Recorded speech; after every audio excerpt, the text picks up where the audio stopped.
સંપત્તિવાન ન બનીએ, સંતતિવાન બનીએ. આની કૃપા થાય ને એટલે ઘરે છોકરા આવે ને, આગળ નો ભાઈ વડીલ આપણે બોલતા થાય એને કીધું કે અમુક દીકરીઓ ભાગી જાય આ તે, બસ ભાગે એવું ન થાય. આનું નામ કૃપા, બીજું કાંઈ કૃપા નહીં સાહેબ. તમારો દીકરો તમારા પગલે હાલે, તમારું સંતાન તમારા પગલે હાલે, આ કૃપા આ કામ કરે છે. સંપત્તિ માટે આશીર્વાદની જરૂર નથી, સંતતિ માટે આશીર્વાદની જરૂર છે. નગર એક ભાઈને કીધું કે તમારા દીકરા કેટલા? તક હાથ હો. તક તો ધુબાકો હોય છે ને, તક ધુબાકો શું હોય? હાથે હા જેલમાં છે. ના, જેના માટે તમે કોઈ ચિંતા ન કરવી પડે. પરિસ્થિતિ આવે એને તમે રોકી ન શકે. રામને પણ વનવાસ મળે, ભગવાન કૃષ્ણને પણ સમાજ નાત બારા મૂકે, નરસિંહ મહેતાને પણ નાત બારા મૂકે, પણ એના કાર્ય ઈશ્વર કરતો હોય. સાહેબ આ હળંગ હમણાં મારા પ્રોગ્રામમાં કોઈ ફેરફાર નથી. જ્યાં તમને પોતાની ચિંતા ન રહે, તમારી ચિંતા કરનારો કોક ઉભો થઈ જાય, ત્યારે માની લેવાનો તમારી ઉપર સદગુરુની પરમ કૃપા છે. ભલામણ આ નરું સત્ય કહું છું સાહેબ. આપણે એમ કહીએ ને બાપ એવા બેટા ને વડ એવા ટેટા, એ ખોટું છે. હો ના પૂંડલીને હવ આવે. જો બાપ એવા બેટા હોય તો ઋષિ વિશ્વસરાની ઘરે રાવણ નો જન્મે, ભક્ત પ્રહલાદ હરણાકશની ઘરે નો આવે. બરાબર? પોતપોતાનું જે કાર્ય કરવાનું છે કાર્ય કરવા જ માણસ આવે છે, એમાં કોઈ શંકાને સ્થાન નથી. નહીંતર હું આયરને ઘરે જન્મ હું કલાકાર ન થઈ શકું, એવો મુદ્દો નથી. કયા વર્ણમાં કોણ થાય નક્કી જ નથી. માટે 18 વર્ણ એક બનો અને ભારતીય બનો, ગુજરાતી બનો અને હિન્દુસ્તાનનું ગૌરવ જાળવે એવી સંપ રાખો. બોલે આવું કર્યું હાલો આપણે નહીં નહીં નહીં નહીં છે. અહીંયા મહાપુરુષની પાસે કોઈ નાત જાતનો ભેદભાવ સાવગીરીજી મહારાજના સાનિધ્યમાં આવી જાય, કોઈ દી પૂછવામાં આવ્યું છે કે અહીં કોણ છે? નહીં. 18 વર્ણ આવે, અહીંયા 18 વર્ણ પ્રસાદ લઈ અને આવા દાતાઓને અંદરથી પોર ચડે કે સાબાસ સાબાસ, ગુરુ મહારાજની કૃપા થઈ. તો આવતી તિથિમાં આવતા ભંડારામાં અમારે ભલે અંદાન દેવું પડે, જ્યાં અંદરથી પોર આવે તો. બાકી અમુક તો ઉપરથી ખાવા જ આવ્યા. મારા હમ 18 લાડવા ખાઈ જતા તોય ડાયાબિટીસ ન થતા. બોલો, એક નવી દીકરી પરણીને આવી એટલે લગ્ન થયા અને પરણીને આવી દીકરી એટલે 2-3 દી થયા ને વિક્રમભાઈ, તે 2-3 દી થયા એટલે દીકરીને એમ છું કે હું આ 2-3 દી પરણીને આવી, મારે કાંઈક કામ કરવું જોવે. હા, એને એમ થયું રસોડામાં એની નણંદ રોટલા કરતી હતી.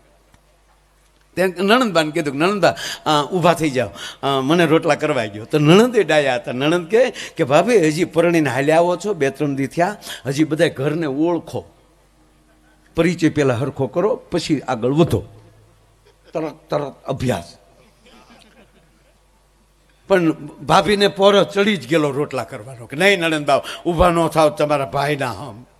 તો નણંદે કે આ મેર બે ભાભી મળ્યા રોટલા કરવા. જેવો રોટલો તૈયાર થાય, નણંદ રોટલો બહાર લઈ જાય. 12 રોટલા બહાર લઈ ગયા. 13મા લોટનો પીંડો ભાભીના હાથમાં પરસ્યો વળી ગયો કે આ ધંધો ન કર્યો તો સારું હતું. 13મો રોટલો લેવા માટે નણંદ આવ્યા એટલે ભાભી એટલું પૂછ્યું કે નણંદબા કેટલું મહેમાન જમે? તો કે મહેમાન તો 2 દી આવી ગયા, મહેમાન કોઈ નથી ઘરે. કે તો આખું ઘર એકારે જમવા બેસી ગયું? કે ના, આખું ઘર હજી બાકી. અરે કે પણ તમે 12 રોટલા લઈ ગયા, તાકી 18 તો આડો પડે તારો બાપ, હજી 5 ખાયા. 18 રોટલા ઉલાળે કે હા 18 ખાય. એટલે જ હું તને કહેતી હતી કે પેલા ઘરનો પરિચય લે પછી કામમાં આવે.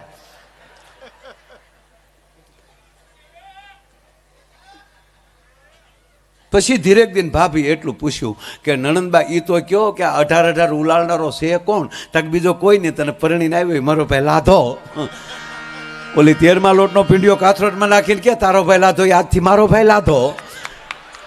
ડેલીએથી આવીને દિવાલ કૂદીને ગઈ, પાછી કહેતી ગઈ તાર ભાઈને કહેજે ખોરાક ઘટાડે નગર તારી માં બીજી આવે ઈ આમ જાહે. આચરીએ ને અંગડે ધરીએ એ આપણો જેમ ગુરુજી ગાયજી. આચરીએ ને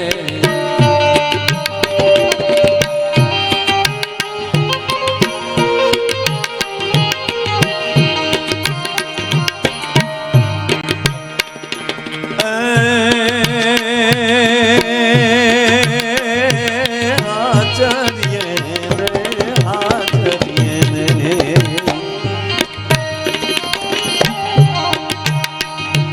હાચરીએ રે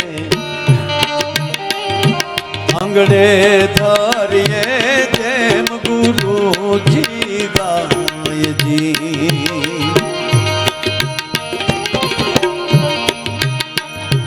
કેમ જાને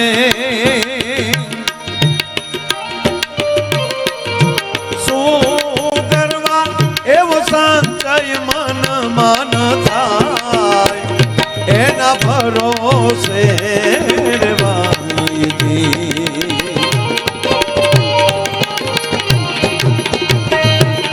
ભરોસે રેવાય ભરોસે રેવાય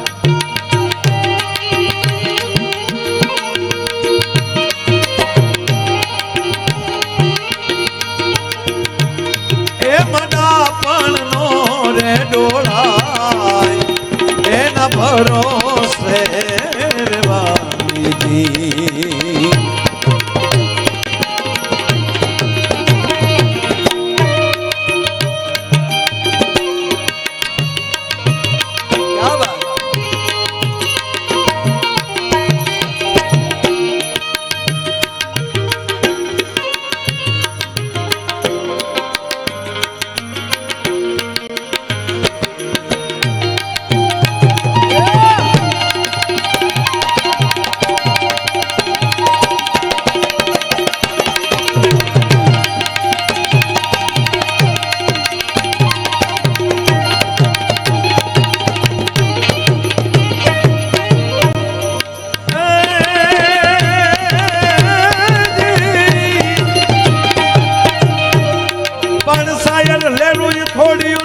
ઘટમાઈ ઘણેરિયું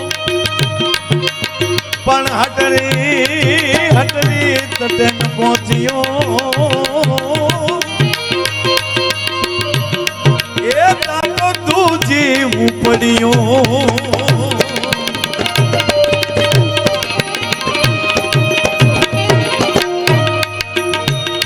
એ મડાપણ નો રે ડોલાય એના ભરોસે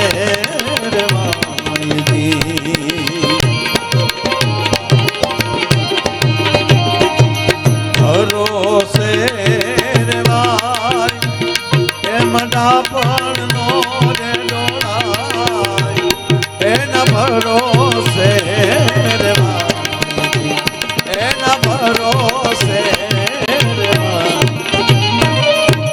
સદગુરુનો ભરોસો એટલે શું? તમારી કુળદેવી માં ઉમિયા હોય, બ્રહ્માણી માં હોય, માં ખોડલ હોય, કોઈ પણ આપણા કુળદેવી હોય, એ કુળદેવી ઉપરનો ભરોસો શું? ભરોસો એટલો જ કે આખી દુનિયા તમને હરાવવાની રાહમાં બેઠી હોય અને તમે મૌન રહી અને હોહરવા નીકળી જાવ, એ તમારી મોટામાં મોટી કૃપા કહેવાય. ભલા જ્યાં જ્યાં બધાયને કાંઈક જુદી વાત હોય, તમારી સંપત્તિ બધા રાહ જોતા હોય કે ભાઈ આનું તમે સાંભળજો, ભલે ગમે એમ હોય, પણ તમે આપણું કોઈક બૂસ મારે ને તો માણસ દાંત આવે, કીધું ન સીડ્યો ખબર નહીં અમુક હુકામ ઉપરથી આવ્યા. આ પૈસા ઉડે ને તો ઘણા એમ કે લક્ષ્મીનું અપમાન કહેવાય. એ કોણ કે ખબર? જેને ઉડાડવા જ નથી. જે કોક દાન દે અને ત્યારે પાછળથી ટીકા કરે કે આ બધા સચના શાળા. ના, જેને કાંઈ દેવું નથી અને કોક દઈ દે છે ત્યારે એને તકલીફ પડે છે. અને પવિત્ર માણસ એને જ કહેવાય કે જે કાંઈ પરિસ્થિતિ હોય એની અંદર બધાને પોતે ન કરી શકતો હોય પણ બીજોય માણસ કાંઈક કરે અને ત્યારે હૃદયમાં આનંદ થાય ને ત્યારે માન લેવાનું કે આની ઉપર કૃપા છે. તમે એને બોલતા ન હો અને એની ઓફિસ પાસેથી તમે નીકળો અને કોક એમ કહે તમે આ ખબર છે તમને આ કોની ઓફિસ છે? તક ના, આ ફલાણાભાઈની ઓફિસ છે. તમે બોલતા ન હો એને અરે ખબર પડે કે ઓહો 4 માળની ઓફિસ. અને ગાડીમાં બેઠા બેઠા એમ થાય કે હે મારા નાથ, હે માં ઉમા, હે સાવગીરીજી મહારાજ, હજી આને આપ્યું ને એની કરતાં 10 ગણું આપજો. અમે ભલે આજ નથી બોલતા, કાલ બોલતા થાવું તો ઘડીક એની ઓફિસે બેહવા થાય. આવો વિચાર આવે ત્યારે માનજો તમારી ઉપર કોકની કૃપા છે. આ મોટા મોટી વાત છે. નહીતર પતિ પત્ની બે માણા શોપિંગ, હવે તો શોપિંગ કહે ને, કંઈક ખરીદી કરવા જાય ત્યાં કે શોપિંગ કરવા ગયા.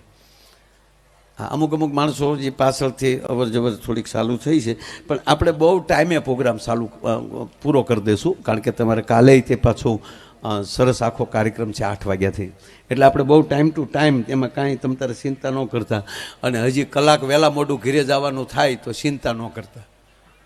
આ બાજુ અમે પ્રોગ્રામમાં આવીને એટલે અમને પહેલી બીકી 12 વાગ્યા નથી ને ઉપડ્યા, હું બોલાય છે હું એવું નહીં, 12 વાગી ગયા હવે જવું પડે નહીં, પણ થોડુંક ક્યારેક ક્યારેક તમારે એવું નક્કી કરીને આવવું કે આપણે પ્રોગ્રામ ટેસ્ટ થયા. જો સાંભળો, તૈયારી તમારી હોય તો જ અમને મજા આવે. આ નરું સત્ય. અમે કાંઈ બેઠા ભેગા જામી જાય હૈયે ન આવે, કાંઈ આગળ હખડ ડખડ હોય તો એ તો તમારી તેવડ હોવી જોઈએ કે આને પહેલી કેમ મોઢા માલી કઢવાય, તમે કઈ રીતે સાંભળો છો એના ઉપર, બોલનાર કોણ છે એની કરતાં કાન કોના છે એના ઉપર આધાર છે. ઓડિયોસ મહાન છે, ગાયક નહીં. અહીં કોઈ ન હોય, તમે લતાજીને લાવો તો શું થાય કે અહીં માથા મારે થાય. સાંભળનાર કોણ છે, એ કઈ રીતે સાંભળે છે. અરે આપણે બધા પશુપાલનમાં પણ માનીએ છીએ ને, ગાયો ભેંસો રાખીએ છીએ, ગાય તો દૂધ કરતી જ હોય, પણ દોનાર કોણ છે. બધાને સરખું દૂધ નહીં આપે, એમ સાંભળનાર કોણ છે એની સાંભળવાની શું તૈયારી છે, એ જ મોટી વાત છે. બાકી તો તમે સાંભળો કાલે સુરત પ્રોગ્રામ કરીને આવ્યા હોય, એટલા ટ્રાવેલિંગ કરતા હોય, અહીંયા આવીએ એટલે તો આ વિષ્ણુભાઈને બધા હું આવ્યો ત્યારે જોતા હતા, એટલે તીએ મળવા આવે ને તો એ બધા શું કે મૂળમાં શું, મૂળમાં મને ત્યાં તેજ જ પોગવા ગયો, મૂળનું બાસકું સૌ તમને ભાળીએ એટલે મારો થાક વયો જાય. આ નરું સત્ય. જેમ આંગણામાં છોડ તમે રોપી ગયો ફૂલઝાડ, તો ફૂલ આવે એ ફરજિયાત નથી, તમે એનું જતન કેમ કરો છો એના ઉપર આધાર છે. બકરી સરી ગઈ ફૂલ આવે કરી પૂરું થઈ જાય, એનું જતન કેમ થાય છે. એમ અમે તમારા બગીચાના ફૂલ છીએ, તમે કેમ જતન કરો છો, તમે કેમ સાંભળો છો. અને ઘણીવાર બાપ એવા આવા સારા ઓડિયોઝ બેઠા હોય ને, ત્યારે એમ થાય કે આતરડા કાઢીને તમારે સામે મૂકી દે. એમ આજનું ઓડિયો છે, જેટલું અહીંયા બેઠું એટલું સ્ક્રીન ઉપર જોવે. સાહેબ તમને આવકારું છું, બસ કે ધર્મ માટે જે સમય દેવાની જેનામાં તાકાત હોય ને, એના માટે સાવગીરી સમય આપશે 100%. મારા બાપ તમને અંદરથી ભરોસો હોવો જોઈએ, તમે સમય આપો. નહીં ત્યારે મેં પહેલાં જ્યાં શરૂ કર્યું ત્યાં વહી આવું. આ પૃથ્વી પર રોજ કેટલા જન્મે, કેટલા ગુજરે, 140 કરોડની વસ્તી અત્યારે ક્યાંય છે આપણને ખબર નથી. 140 કરોડ. આઝાદી આવીને ત્યારે 45 કરોડ હતા. વિકાસ તો જોવો આપણો, આને કહેવાય વિકાસ મિત્રો. હવે થોડીક વાર પૂરતા, મારે તમને હસાવવા જ છે, જોક્સ જ કહેવા છે બધા, પણ થોડીક વાર પૂરતા તમે સાંભળો. ઘડીક આમ બેઠા બેઠા આંખો બંધ કરી ગયો એટલે કે હારું 140 કરોડ ભારતમાં છે, ઘીરે કેટલા, કોણ હહુડિયું મારે. હવે કલ્પના કરો, અત્યારે રોડ ઉપર હહુડિયું કેટલા મારતા છે, કલ્પના કરો, કલ્પના કરો. અત્યારે તમે તમારા ગૂગલને પૂછી લો કે આજનું એરલાઇન્સનું બુકિંગ કેટલું છે, આકાશમાં કેટલા ઉડતા હશે.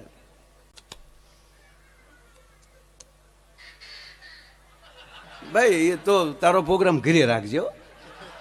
હા, શાંતિ ભવતું. Yes sir. તો તારા એનો 7 લાખ હોય.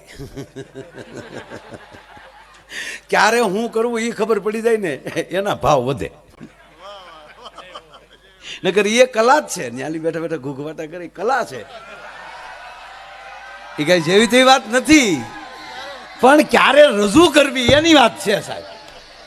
એમની દાખલા તરીકે અમારા કલાકારના લગ્ન નહીં થતા હોય, જે અમારા કલાકારો ગીતો ગાય ત્યાં લગ્ન નહીં થતા હોય, પણ એ વરરાજો કોઈ દી માંડવા ઊભો હોય એના ગીત ગાઈએ કે હાથમાં તલવાર ફેરા ફરતે વીરા મારો ગાંડી પાછી નો લાગે કોકને,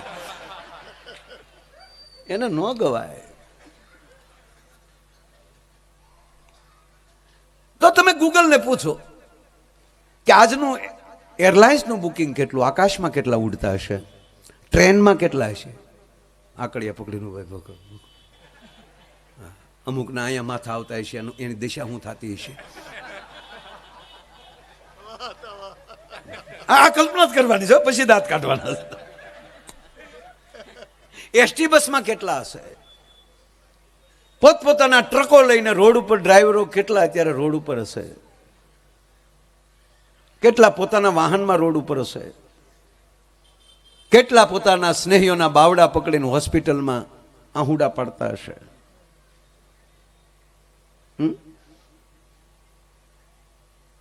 એની કરતા સાવગીરી મહારાજની પાસે કૃપા કરીને એટલું કહો કે અમે ક્યાંય નથી આજની રાત, અને અમે તમારા દરબારમાં બેઠા છીએ, આનાથી બીજી અમારા આપણા માટે કૃપા કઈ હોઈ શકે. અમે તમારો પ્રસાદ લઈ રહ્યા છીએ, અમે તમારા અહીંયા દર્શન કરી રહ્યા છીએ, આનાથી આપણા ઉજળા ભાગશું. એટલે પરમાત્મા પાસે માગવાનું એટલું કે બસ અમને સ્નેહીઓ સારા મળે, અમારી રાત સારી જાય.